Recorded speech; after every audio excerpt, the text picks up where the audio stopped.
Bakit mahalaga ang pagfi-filter sa iyong mga alagang hito fingerlings? Yun, what's up mga kasama, sama-sama tayo. Juber Espiritu nga pala, isang proud farmer.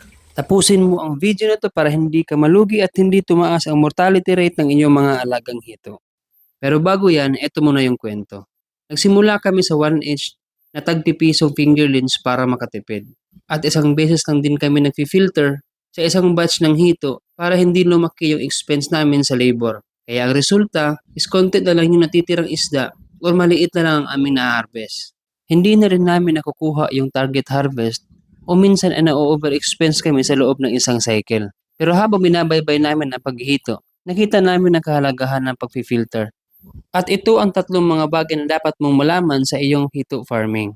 Ang isang kahalagahan ng pag-filter sa ating mga alagang hito fingerlings ay naaalis natin yung mga tinatawag na fast grower shooter. Dahil nga ang hito ay carnivorous, kinakain ng mga malalaking isda yung mga maliliit na isda.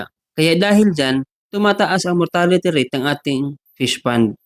Ang isang kahalagahan ng pag-filter sa ating mga alagang hito fingerlings ay hindi tayo na-overexpense. Pagdating sa final filter, ay binibilang natin ang laman ng ating mga fish pond. Nang sa ganun, magawa natin ito ng tamang feeding program at ma-monitor natin ng maayos ang ating mga budget.